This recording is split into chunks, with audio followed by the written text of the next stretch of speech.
On today's show, we're joined by Houston Rockets broadcaster Ryan Hollins to talk about the biggest surprises and most impressive things about this Rockets season so far, growth and next steps for guys like Jalen Green, Alperen Sengun, and Amen Thompson, as well as end-of-season goals and expectations. It's all coming up right here at Locked On Rockets. This is Mission Control, Houston. Ignition sequence start. 6, 5, 4, 3, 2, 1.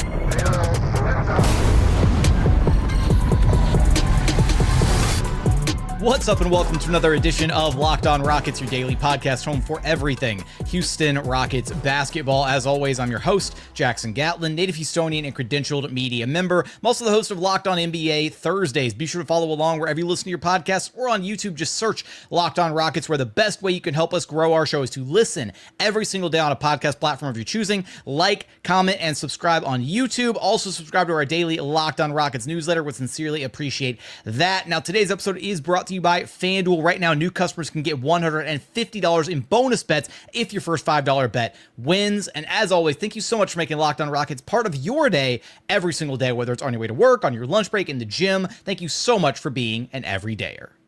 We are Aura Maxing on today's show as we're joined by one of the voices of your Houston Rockets, none other than the Ryan Hollins. We got so much to talk about on today's show. Ryan, what's up, my guy? How are you doing? What's up, brother? It's been too long, man. It's been a while.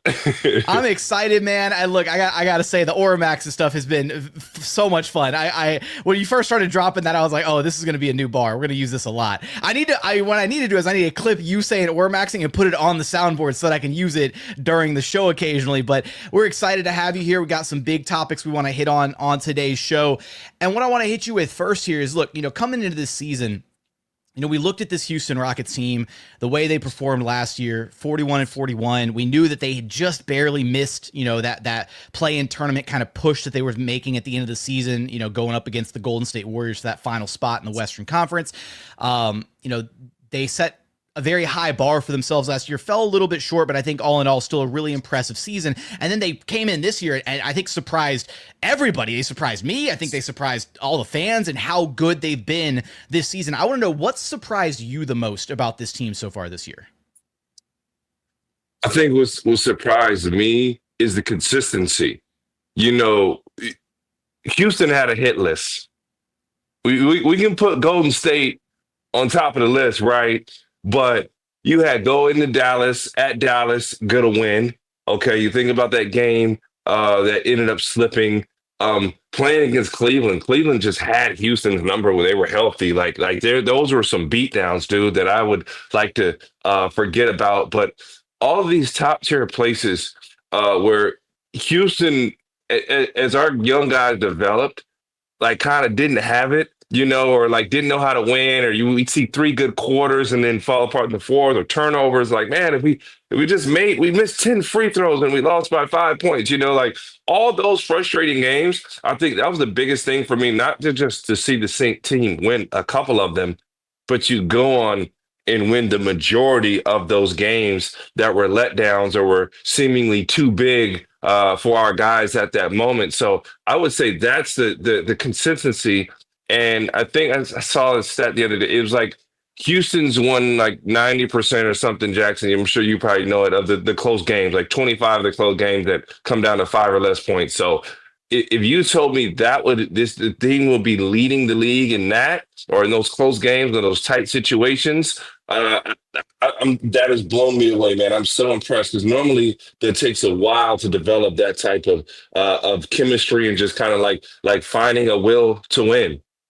Yeah, no, they Rockets lead the league right now in clutch wins this season. They have 21. They're 21. Now, it's not quite 70-something%, but they still have the best raw win total. 21 wins, 16 losses in clutch time games, which is good enough for a 56.8 win percentage. And yeah, I mean, it was on display the other night when they beat the Wolves, and Rockets at that point, they had won. I think that was their 20th clutch win, and it was the Wolves' 20th clutch loss. The Wolves have the most clutch losses in the NBA so far this season. You bring up the consistency element. It feels like that's something that Ime talks about a lot with a young team, right? He he got a little, I don't want to say frustrated the other day, but he does get a little frustrated when you bring up the term young, right? When describing this team, when you talk about, he hates it being used, I guess, as an excuse. He brings up the fact that there's so many things that this team needs to do. And that consistency element is a big part of it, where it does feel like this team has taken a massive leap from where they were last year, where they'd be able to put together, a stretch of 3 or 4 or 5 games of really high quality basketball. And then you see them slip a little bit, right, for 3 or 4 games, or kind of struggle to close out some of these close games. And now you're seeing them really take that next step to being an elite team, figuring out how to do what they need to do on a night to night basis.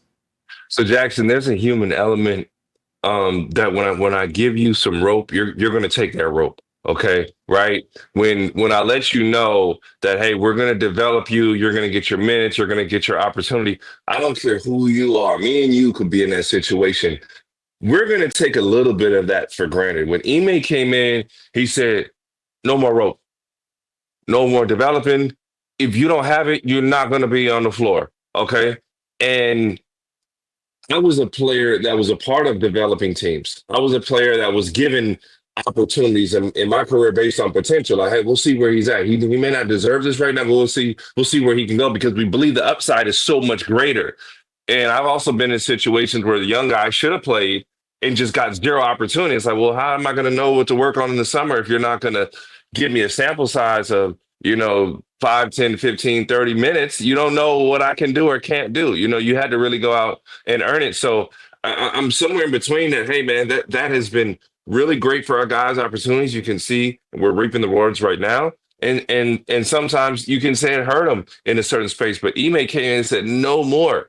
And I love that mindset and approach, because, like I said, just being human, our guys finally adapted and learned and figured out how to get the best out of that. And we're seeing it. But, man, they were like last season, like, man, Jalen was benched. Jabari was benched. Listen, LP took the hardest. LP got rolled the hardest, but LP is you're getting the best results from him. I mean, he's a completely different player because of that. And what I love is that you can see LP's really bought into what the coaching staff is bringing to the table. So from the outside looking in, this is my opinion. I cannot say what the coaching staff is telling him to do or not. I don't know.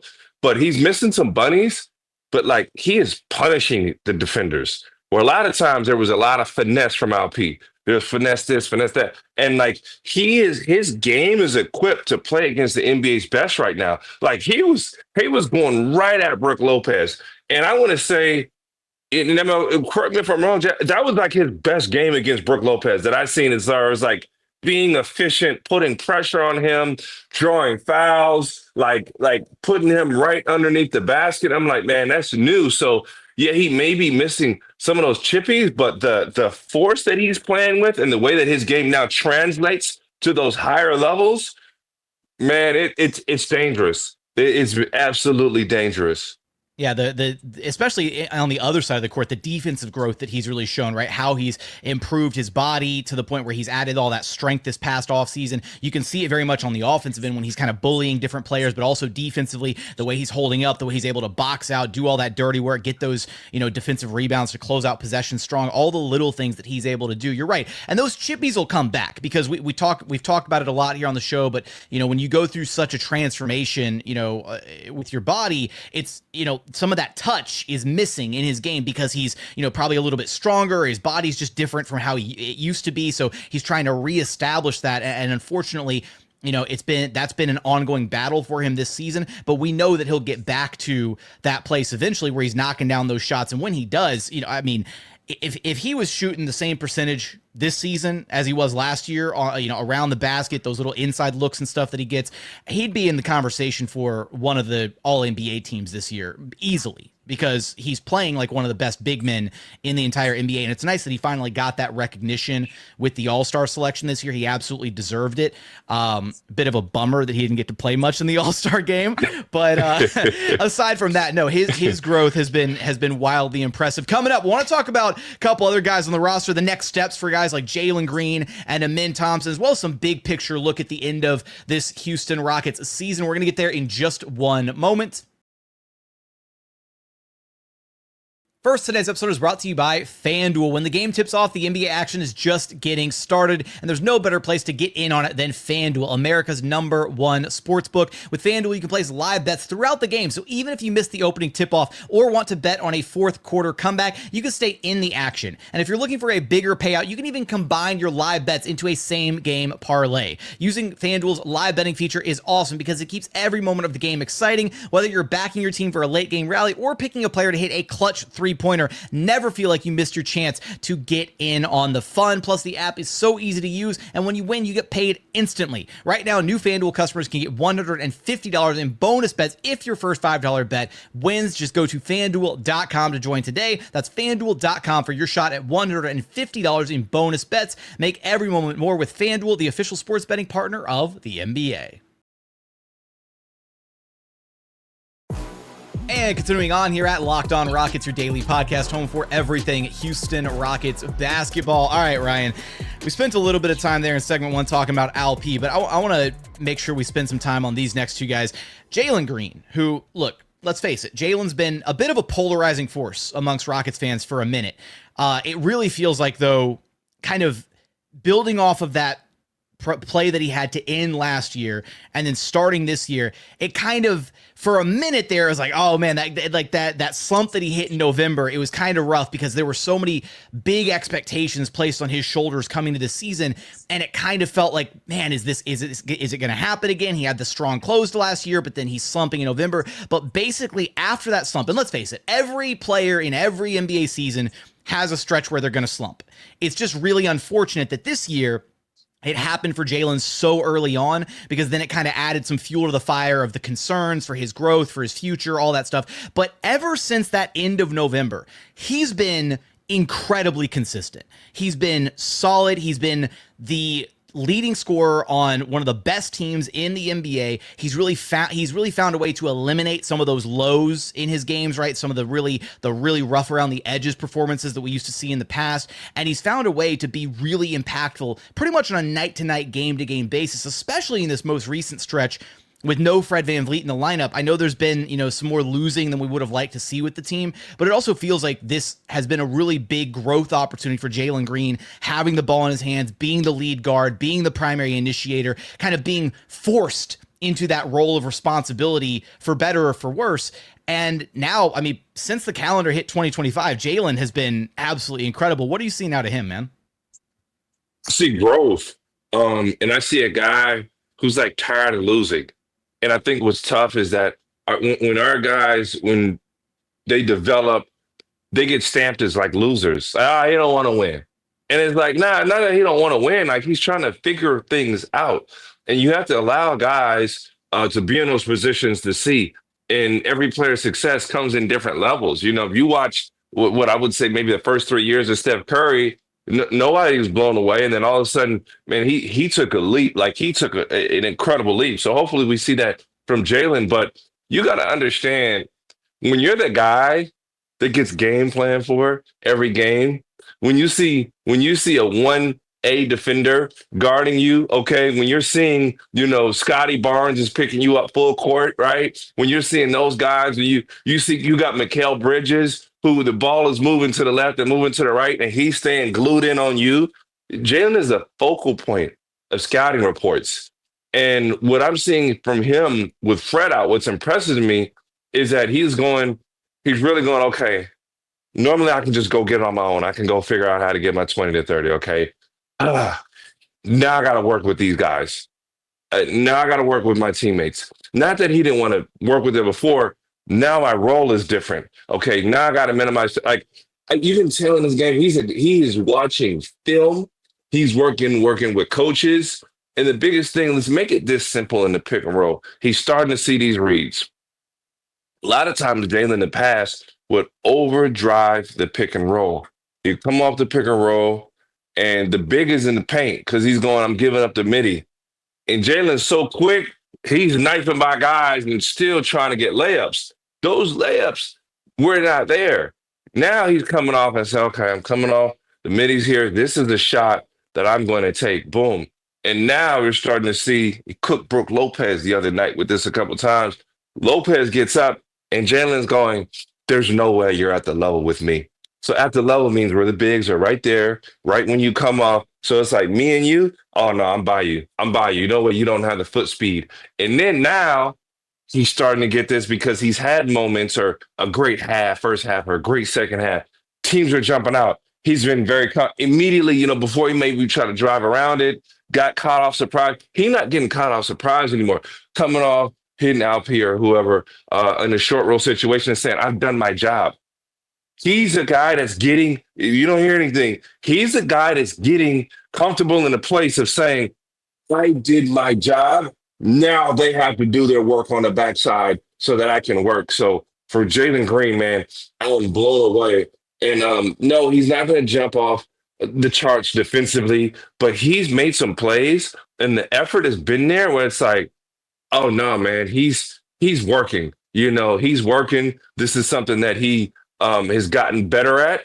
And you can see the accountability there. So hats off to the coaching staff and hats off to Jalen to say, like, I'll take some off of what I'm doing. And now you're right, Jackson, he's being leaned upon. I mean, look, yeah, when Ime first got to the Rockets, right, it was easy to look at both Jalen and Sengun and be like, yeah, these guys are defensive liabilities, right? What's going to happen? You can hear them in their Slam interview the other day when they did the interview for Slam, and they were like, Alp was calling around. He was like, yeah, when they first got here, we weren't really wanting to play defense. We were just like, we just wanted to go and get buckets, and Jalen was like, stop calling us out, dog. Like, that's not cool. And so, because I mean, that's just the reality of the situation. They came from a team for a couple years there that didn't really have like the same defensive culture and mindset and everything. And you've really seen both of those guys adapt and grow and absorb that culture, that identity that Ime has set for this team, to where both of those guys have improved so drastically on the defensive side of the ball. Neither of them are liabilities. And in fact, I'd go so far as to say that both of them, at various times can be, considered plus defenders. They both still unfortunately have, some shortcomings at times or can be targeted at times, but that happens with every big name player for every team, right? You go down the court and, watch Luka Doncic get targeted defensively every possession down because teams want to tire out the opposing team's best players. That's one of the kind of things that comes with the territory of being the big gun for the team, is you're going to be targeted defensively every single possession down. But Jalen's been able to hold his own. He's done great in isolation coverages, all that stuff. And to your point about the offense, man, the reads and just making the simple right reads in the pick and roll has been huge, but also it feels like his understanding of kind of pace and tempo has been huge. Because you talked about before, right? Overdriving, in pick and rolls. Some of that was just Jalen has been he's always been like the quickest, fastest, most electric guy on the court for basically his entire career. And that carried him for most of his career, right? Where he could get by anybody, get to the rim at will. And then you make it to the NBA and then suddenly it's like, okay, guys are bigger, stronger, quicker, faster. Okay, how do you adapt to these guys guarding you as opposed to the competition that he's dealt with, for his entire life up to this point? And it wasn't as simple as just, okay, I'm faster than you, I can beat everybody to the rim. It was, okay, maybe I got past my defender, but there's a help defender there now. How do I beat the second guy?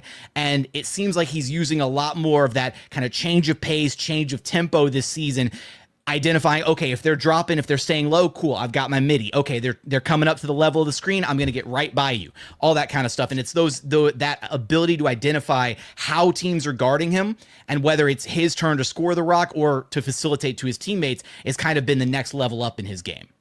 And when you look at his skill set also, and such a friendly contract for him and Alp, and hats off to those two, for that was a sacrifice to try to win. Okay, for them to say, I'll take less, I'll get my big reward, later on.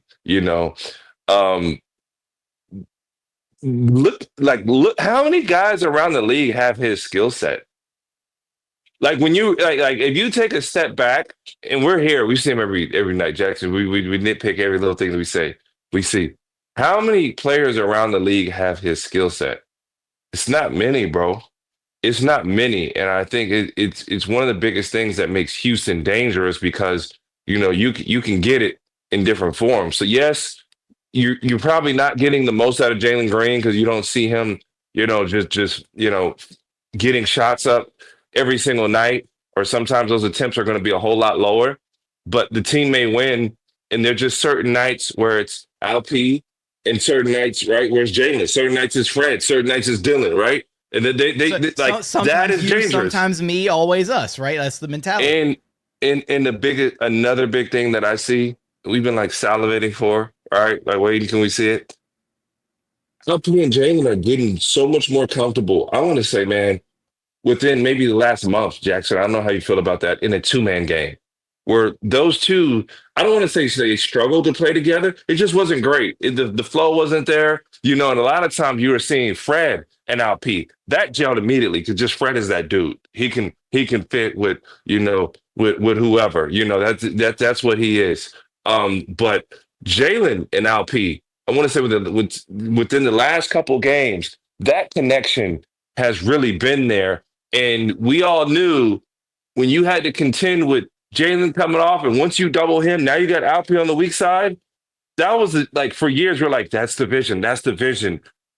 I'm excited to see that vision come. And I'm sorry, it's maybe not as mind blowing as everybody would have expected it to, but when I'm scouting and I'm in the defensive end and we going through walkthrough and okay, Jalen's hot, trap him. You see opposing, like pay attention, Jackson. You see opposing teams when they start doing this.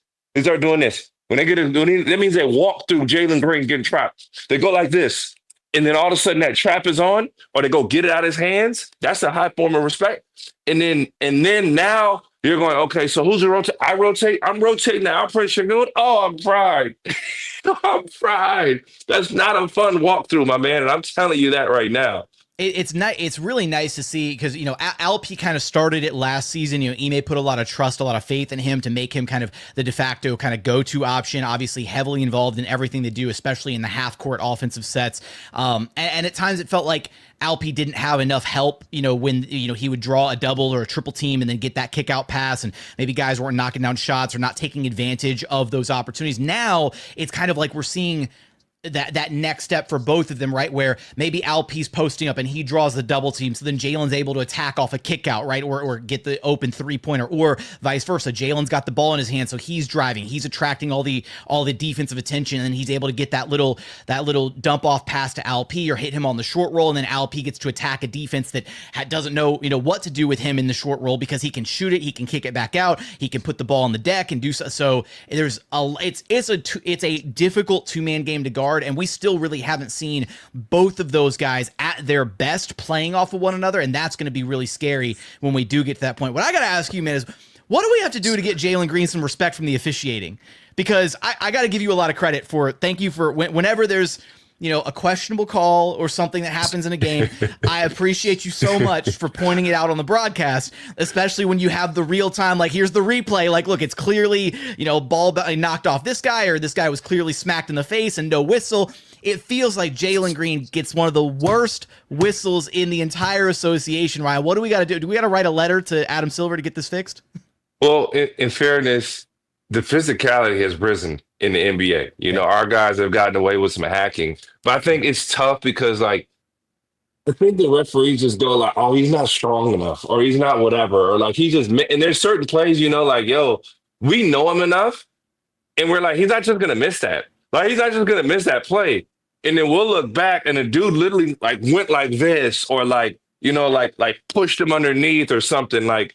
And you see the frustrations there. So, or even the other night against the Spurs, he got smacked in the face twice on threes. Like he had the one where he walked away with some blood on his lip, and then he had another one later in the game where he got smacked and he was like looking around. He made the second one. It was like later, I think it was in the second half. He made one and he was like looking around, like, "Where's my foul call?" Like he landed, he got hit, he got undercut, and still no whistle. It's kind of ridiculous at this point.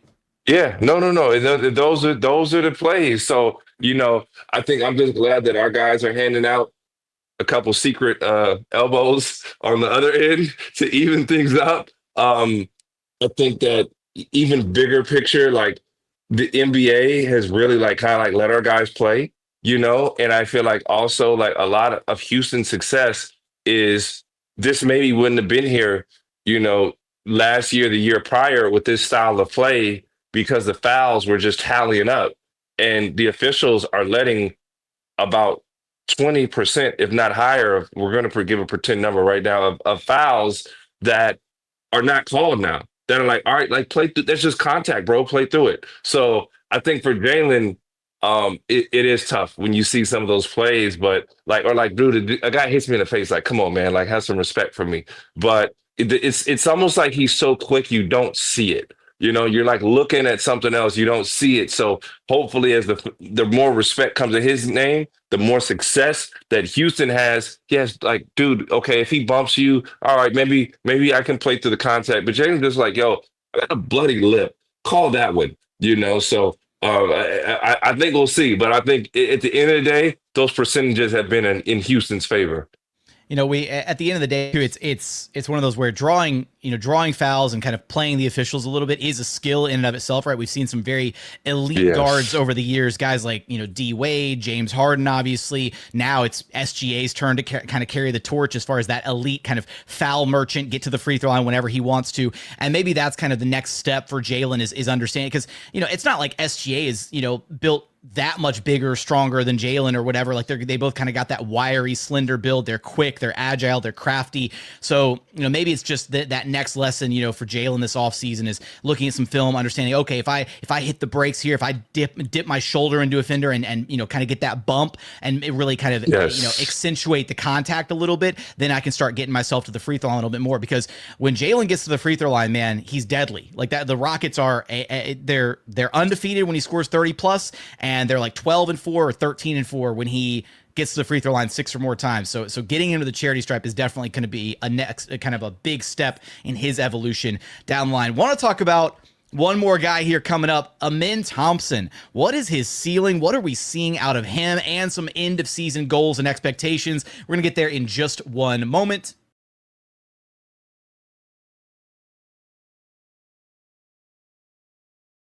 And final segment here at Locked On Rockets, your daily podcast, home for everything Houston Rockets basketball. All right, Ryan,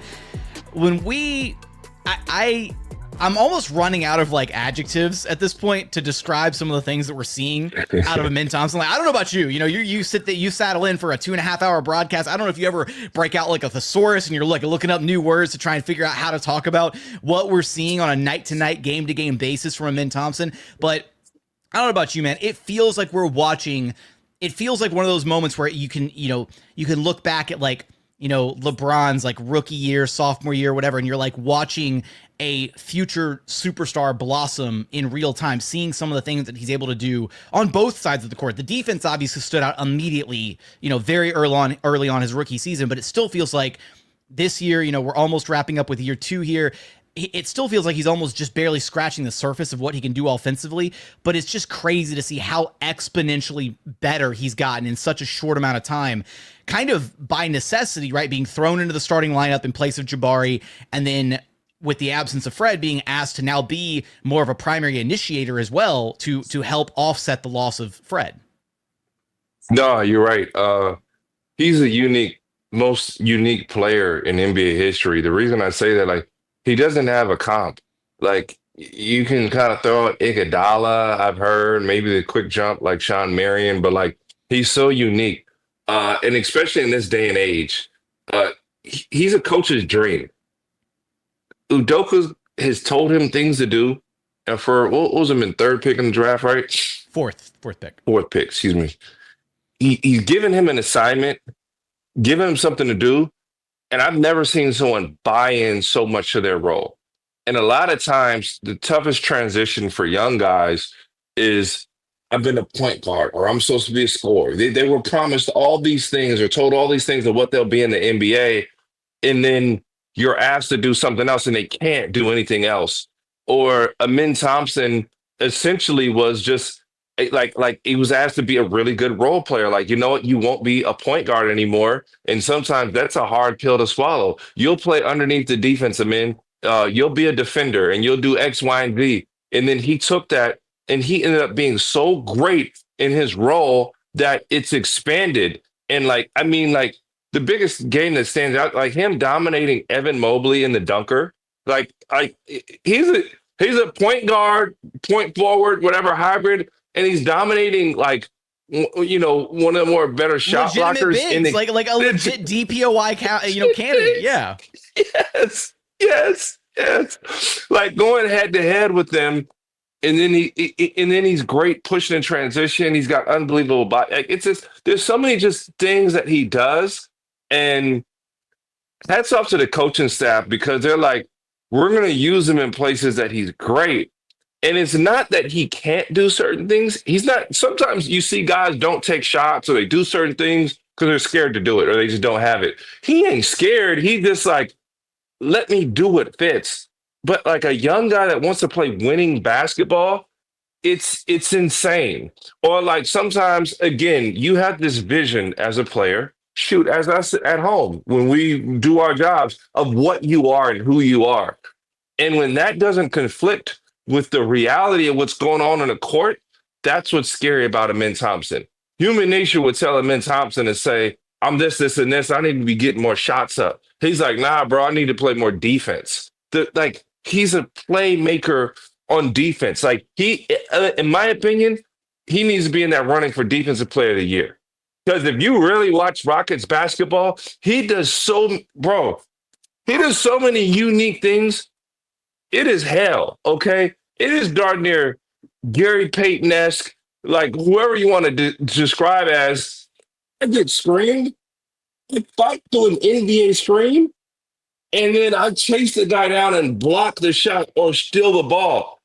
These are, he's making plays against NBA athletes that you would see done like at a college or high school level. Like, oh, I'm falling out of bounds. I get back and play, and I go block the shot. I go catch somebody from behind and block the shot out of bounds or steal the ball. And it's like, bro, those are other NBA. That is the world's best that you are doing that to, and it's insane. Like ripping Jalen Brunson to half court. Oh, Jalen Brunson is one of the best guards that we have in the game. Ripping Spider Mitchell right across half court and cooking him to the house. Like it's crazy, bro. He's different. There's no one like him. There's no one like him. And like you, Jackson, I agree with what you're saying. Like the chances, like how much better he's gonna get. It's crazy. We're saying, I mean, it's funny seeing glimpses of just again him kind of understand like again just like it's almost like watching it, like he's learning how to walk right for the first time, like taking his baby steps, that kind of stuff, when he dominates a game like he did the other night against the Spurs, where he realized, okay, cool, no Wemby, they got no rim protection, I'm just gonna feast inside the paint, right? 11 of 11 inside the arc, didn't miss a single shot. He made it inside. He was in the bag. He had the footwork, the craft, the hezzies, the shakes, the turnarounds, the little up and under, all of it around the rim, and they had no answer for him, right? And obviously probably wouldn't look that dominant if Wemby was out there. I don't want to give the Spurs too much credit, don't want to give Wemby too much credit, but it's one of those things where just he's learning how to attack in different ways. He's still garnering that trust from the coaching staff, right? We've seen Ime go so far as to draw up game-winning plays for him, right? Where it's like, hey, this is your bucket, go get it, right? And him capitalizing on that bucket against the Celtics for the game winner was a really big milestone moment for him, and it's going to be really exciting to watch his career develop. And he's got a future so bright, you need like the best sunglasses in the world looking at it, because it's going to be exciting and fun to watch him grow and develop here in Houston. I got to ask you, Ryan. We're looking at where this season is headed, and for the majority of this season, right, Rockets have been one of the best teams in the Western Conference.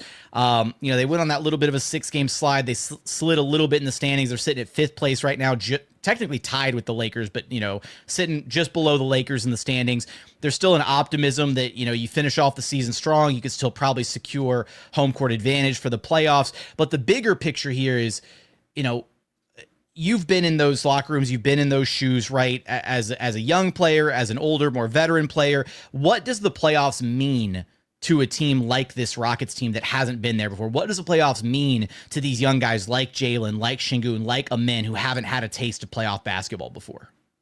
This year, there is no other option.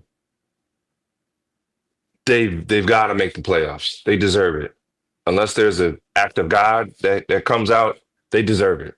Now what it means, it means everything, because you get a taste of it. You get a taste of success. You get a taste of playoff basketball. It's the purest form of sport you're going to see. When you play the Super Bowl, it might just be the game, the team that is good at that moment. When you beat me for 7 games, you're better. if there's not an injury or something, like you're better. And the intensity ramps up. You see guys, their best efforts. When we talk about superstars, you see why we call them superstars. When I game plan for you for 7 games and you get your 30 or we can't guard you, you go, oh, okay, that's a bad man. Because they like to throw around superstar really loose, okay? All-star really loose. And go, man, you still getting to your pull-up? Oh, my goodness. You're still getting to the rim? Wow, you're still impacting the game? You see guys get exposed. And again, from a fan standpoint, city versus city, the energy there, you can't recreate it. It's the purest form of sport, not basketball, the purest form of sport. And you really dive into the game plan. So I'm glad that our guys got kind of semi-playoff experience. Some of these big games on the road, going and winning them. The in-season tournament was great. And you know what, Jackson? Selfishly, I look back and I'm like glad our guys laid an egg. You know, I'm glad our guys game a game out of playoffs last year. Why? Obviously, selfishly, like that would have been amazing for us, but selfishly for them, they're irritated. They're upset. They're saying enough is enough. You going to a summer as a player, you never. I remember some high school games, bro, that I'm still mad about. I lost in the championship. I couldn't wait to see Joakim Noah in the NBA. All right. After he doing all the stuff, like you never forget it, right? You never forget that deal. And I don't like any of you Florida fans that still come up to me doing this mess, okay? But like, I need our guys angry going into the deal. I need them upset, you know? And I think I'm just super excited, Jackson. I don't know how about you feel. Yeah, was I worried a little bit about the way the play kind of tailed off, or did we hit our peak, or did we just play too hard or whatever? Yeah, of course. But you know what really excited me? We hit those boards. Our guys defended like they did a lot of dirty work, and I know that's going to translate over. And I think the tighter these games get down the stretch, in all reality, as a player, the playoffs have already started. You know, because you're going to see a different Lakers. You're going to see a different Golden State Warriors. All these teams that you maybe beat earlier in the year, the second time around, completely different game, bro. And whoever that first round matchup is, you know, we're praying it, we're seeing it, we're visioning it into existence. It's going to be a whole different matchup there. It's honestly, especially with the state of the standings in the Western Conference, with everything so tightly packed, and you know, you could see that. Hope, knock on wood, you know, that this team doesn't slip in the standings. You go down to like the play-in tournament. It feels like they're kind of a lock for like a top 6 seed at this point. And again, hopefully some home court advantage, but it's going to be a bloodbath down the stretch, and it's going to be a gauntlet to get to that finishing spot. But we can hopefully look forward to an exciting postseason basketball stretch from this team somewhere down the line. Ryan, an absolute pleasure to have you on the program, my guy. I'm sorry it took so long to get you on this season. We're going to bring you back at some point down the line when we're talking some postseason basketball. That is a promise to you. Any final departing thoughts for the listeners, for the Rockets fans out there? Enjoy the ride. Have a blast. All you diehards who've been with our guys and supporting and in the Twitter spaces and on Locked On Rockets and stay with it, Jackson. What we talk about here, just staying faithful, man. Stay with the cause, see the vision. Okay, this is your moment. See those rewards. Stay excited and stay with our guys. Rain, sleet, or snow. There's a lot of work to be done, and I tell you one thing: you gotta have faith in this. If you don't know none at all, Ime's a lot more angry after the games than you are. If something happens, and even if we win, he may be a lot more angry than you were after the game. But the accountability is there. These guys are working. It's the best product in the NBA, and I think what you're seeing also, man, the league and the national attention is there. So all the like, I've been telling y'all, I told you so's. You guys living that this season and know that it's going to be a whole lot more. But enjoy the ride, man. And just know that those guys are working behind the scenes. They are, and they're still working. And they ain't content yet. You can see it. So this should be a fun one, man. It'll be a fun next time we hop on. We have an episode. We'll have another fun one. That's going to do it for another edition of Locked On Rockets. As always, thanks so much for tuning into the show. Remember, the best way you can help us support the show is to listen every single day on a podcast platform you're choosing. Like, subscribe, and comment on YouTube. Subscribe to the daily Locked On Rockets newsletter as well. But as always, thank you so much for watching. Thank you so much for listening. And we look forward to having you back right here at Locked On Rockets, your daily podcast home for everything Houston Rockets basketball.